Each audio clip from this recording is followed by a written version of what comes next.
اگر تم جانتے ہو اے مشرکو، اے کافرو کفار مکہ، اگر تم جانتے ہو تو ذرا بتلاؤ کہ اس کا مالک کون ہے؟ سیقولون للہ، تو یہ کہیں گے یہ سب کا مالک کون ہے؟ اللہ ہے۔ قل افلا تذکرون، تو اے نبی آپ کہہ دیجئے نصیحت نہیں حاصل کرتے ہو؟ قل من رب السماوات السبع ورب العرش العظیم، اے نبی ان سے پوچھئے کہ ساتوں آسمانوں کا عرش اعظم کا مالک کون ہے؟ کون ہے پالنہار؟ سیقولون للہ، تو یہ کہیں گے یہ سب کا مالک کون ہے؟ اللہ ہے۔ قل افلا تتقون، اے نبی کہہ دیجئے کیا تمہیں ڈر نہیں لگتا ہے؟ قل من بیدہ ملکوت کل شیء وہو یجیر ولا یجار علیہ ان کنتم تعلمون، اے نبی ان سے کہیے کہ یہ بتلاؤ ہر چیز کا مالک، ہر چیز کی ملکیت کس کے ہاتھ میں ہے؟ تصرف اور اختیار مختار کل کون ہے؟ کس کے ہاتھ میں ہے یہ زمین و آسمان کی ڈوریاں؟ وہو یجیر ولا یجار علیہ، وہ لوگوں کو پناہ دیتا ہے پر وہ کسی کی پناہ نہیں لیتا۔ آخر یہ طاقت و قوت کس کی ہے؟ ان کنتم تعلمون، اگر تم جانتے ہو تو جواب دو۔ سیقولون اللہ، تو وہ کہیں گے کہ یہ سب اللہ عز و جل کے لیے ہے۔ قل فأنا تسحرون، تو اے نبی کہہ دیجئے کیا تمہارے پر جادو کیا گیا ہے؟ سمجھ نہیں آتی ہے پھر کیوں شرک کرتے ہو؟ میرے عزیزو، ان آیات سے کھلم کھلا یہ بات واضح ہوتی ہے کہ مشرکین صرف یہی نہیں کہ اللہ تبارک و تعالیٰ کی ذات پاک کا اقرار کرتے تھے، بلکہ مشرکین کا یہ عقیدہ تھا کہ تمام کائنات کا خالق، تمام کائنات کا مالک اور تمام کائنات کا رازق اور اس کائنات کا مدبر اللہ عز و جل ہے۔ انہیں اقرار تھا کہ وہ جسے چاہے زندگی عطا فرمائے، انہیں اقرار تھا کہ وہ جسے چاہے موت عطا فرمائے، اس کا کوئی بگاڑ سکتا؟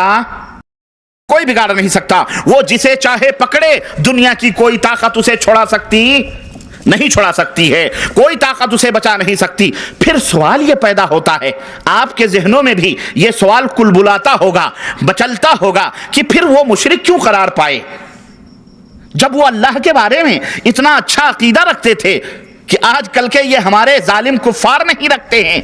تو پھر وہ مشرک کیوں قرار پائے گئے؟ ان سے جنگیں کیوں لڑی گئیں؟ ان کے بہو بیٹیوں کو غلام کیوں بنایا گیا؟ ان کے گھر کو قبضہ، ان کے گھروں پر قبضہ کیوں کیا گیا؟ ان کے مال و دولت کو مال غنیمت کیوں بنایا گیا؟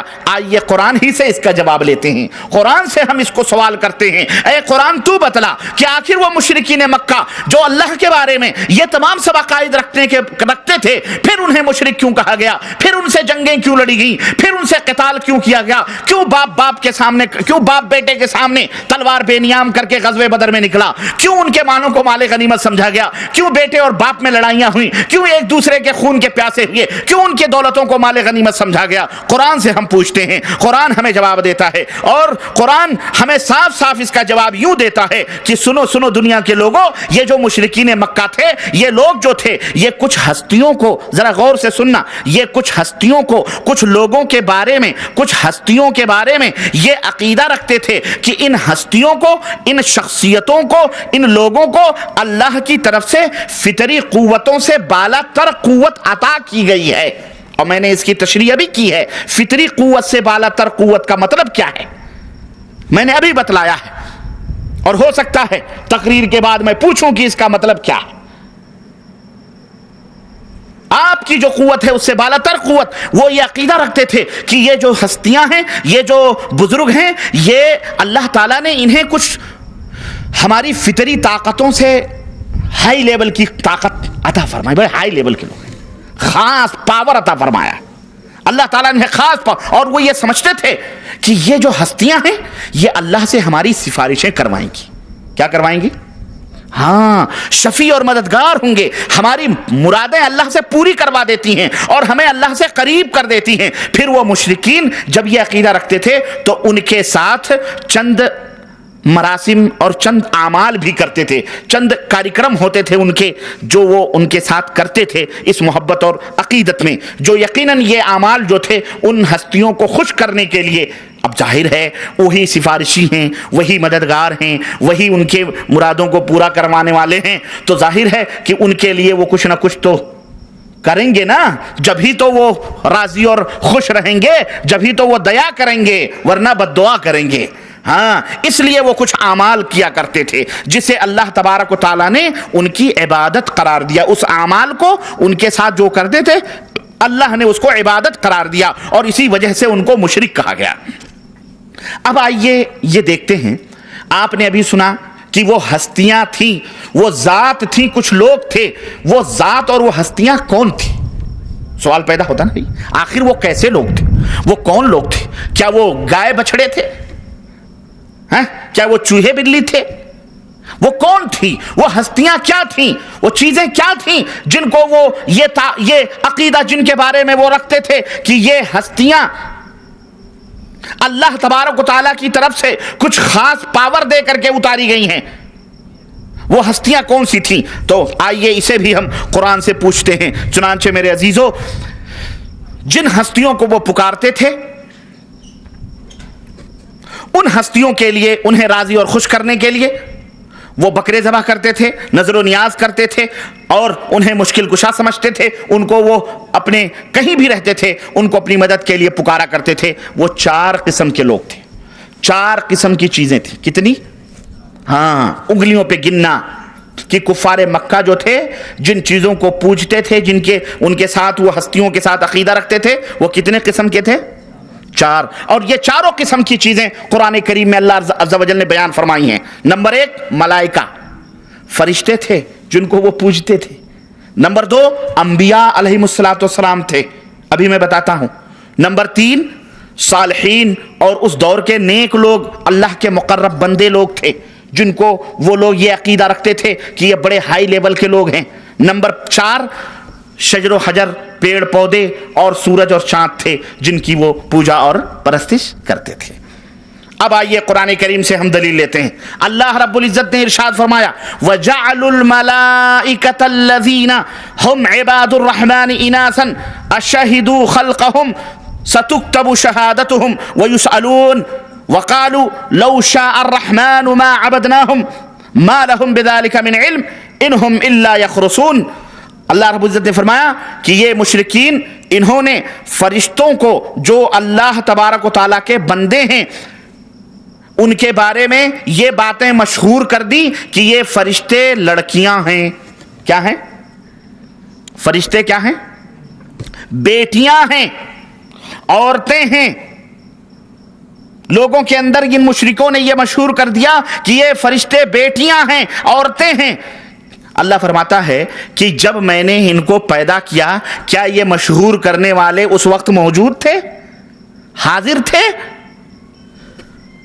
انہیں علم کیسے ہوا اس بات کا؟ اور یہ بات لکھوا لی جائے گی، ان کی گواہی، اور ان سے جواب طلب ہوگا قیامت کے دن۔ آخر تمہیں کیسے پتا چلا کہ یہ فرشتے بیٹیاں ہیں یا عورتیں ہیں یا لڑکیاں؟ اللہ فرماتا ہے پھر وہ کیا کہتے تھے؟ اور کہتے تھے لو شاء الرحمن ما عبدناہم، اگر اللہ چاہتا تو ہم ان کی عبادت تھوڑی کرتے۔ یہ اللہ چاہ رہا ہے جبھی تو ہم ان کی عبادت کر رہے ہیں۔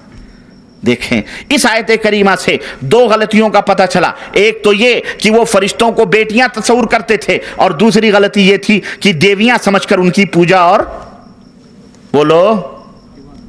پوجا اور پاٹ کرتے تھے۔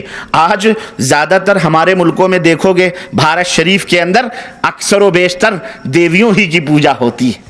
کمہار ہے، مٹی نکالتا ہے کسی جوہڑ سے، کسی تالاب سے، کسی گڈھے سے، سڑے گڑے مٹیاں اور سڑی گلی گوبریں وبریں ڈال کر اور گھاس پھوس ڈال کر پیروں سے کھدلتا ہے، اس کو مسلتا ہے، مٹی تیار ہوتی ہے، پھر جناب عالی وہ ستونت سنتوشی ماں کی تصویر تیار کرتا ہے، باقاعدے ان کی مورتیاں بناتا ہے، کمہار بناتا ہے، سنوارتا ہے، ان کی چھاتیوں تک کو گول کرتا ہے۔ کرتا کہ نہیں کرتا؟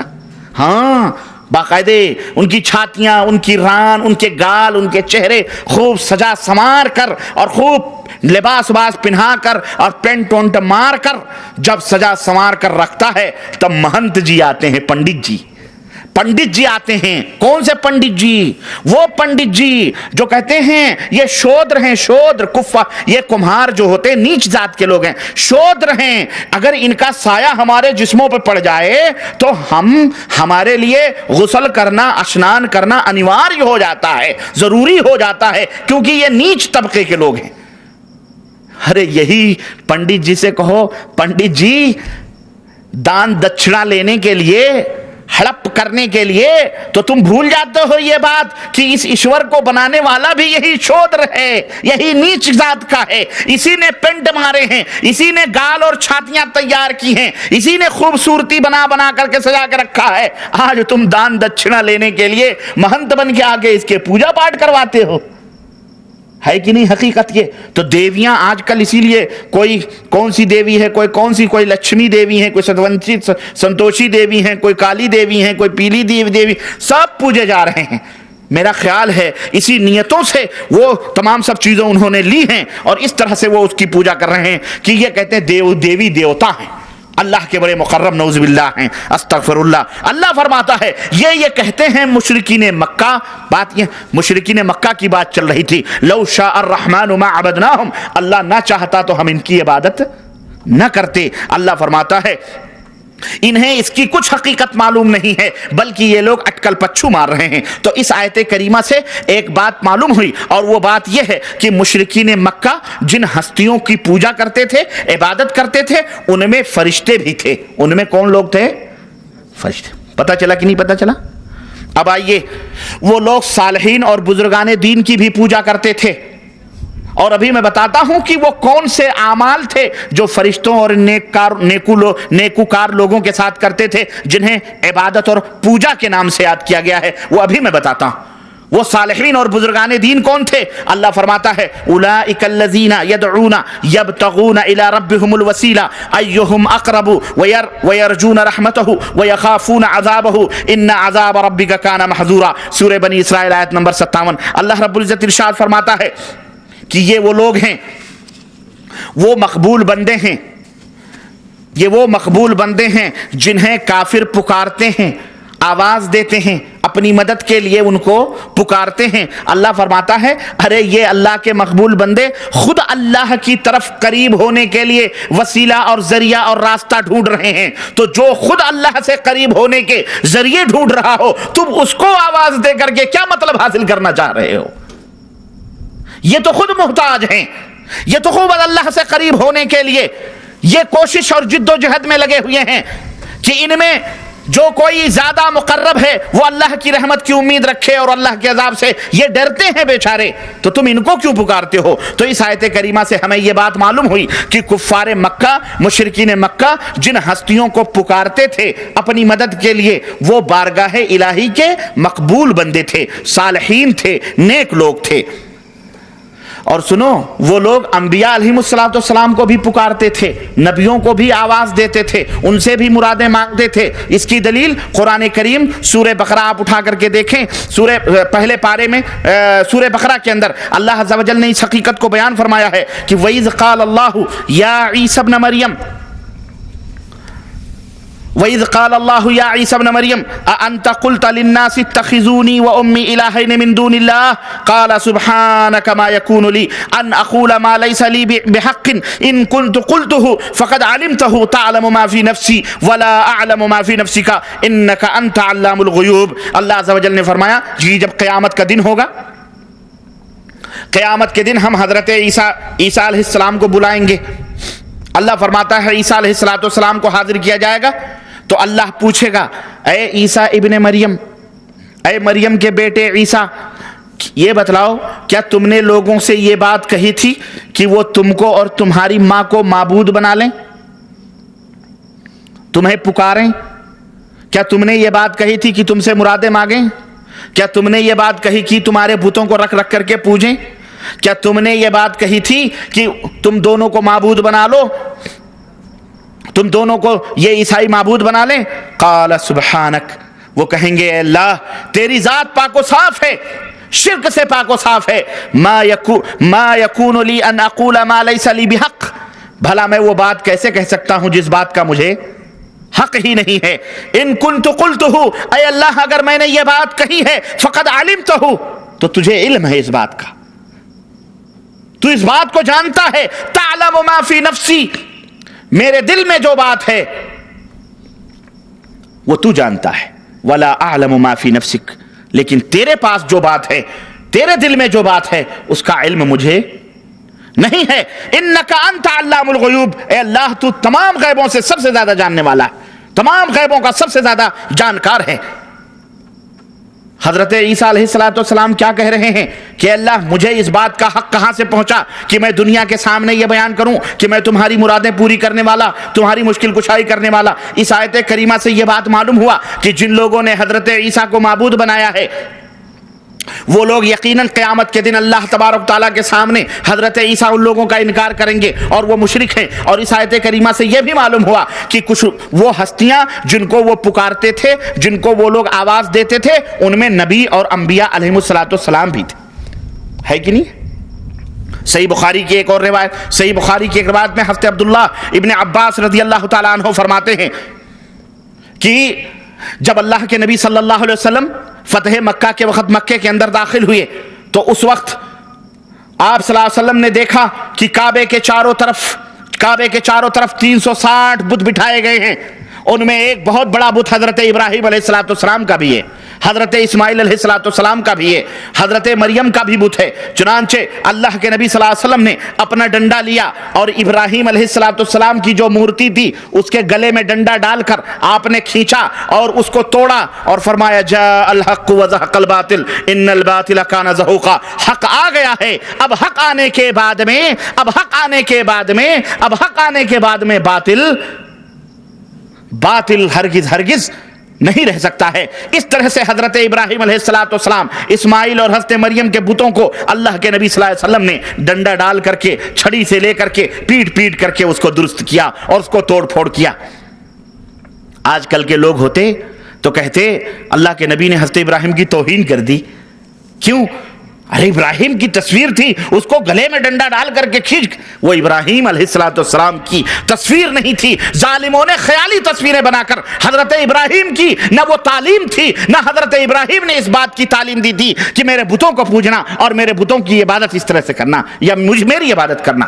اس لیے بتوں کو توڑنا، اس لیے ان اسلام کے نام پر بنائے ہوئے دین کے نام پر بتوں کو توڑنا، یہ توہین ان کی نہیں ہے بلکہ ان کی تعلیم کو مکمل طور پر ثابت کرنا ہے، ان کی تعلیم کو رائج کرنا ہے۔ میرے عزیزو، اس آیت کریمہ سے معلوم ہوا کہ جو لوگ حضرت عیسیٰ کو پکارتے ہیں، مشکل کشا سمجھتے ہیں، یا ان کی والدہ مریم کو پکارتے اور ان سے مدد مانگتے ہیں، وہ بھی مشرک ہیں، اور انہیں وہی لوگ اور جو لوگ ان کو پکارتے، جن لوگوں کو یہ لوگ پکارتے تھے ان میں انبیاء علیہم السلام بھی تھے۔ اسی طرح سے اور بھی صالحین اور نیکوکاروں کو وہ پکارتے تھے، جیسے لات ہے، منات ہے، ود ہے، سوا ہے، یغوث ہے، یعوق ہے، نصر وغیرہ، یہ تمام سب مشرکین مکہ ان کی پوجا کرتے تھے، جیسا کہ اللہ عز و جل نے قرآن کریم کے اندر بیان فرمایا ہے، اور صحیح بخاری کی روایات اس تعلق سے وارد ہوئی ہیں، میں اس میں داخل نہیں ہونا چاہتا۔ تو یہ وہ ہستیاں تھیں، یہ وہ ذات تھیں جن کی یہ لوگ پوجا کرتے تھے،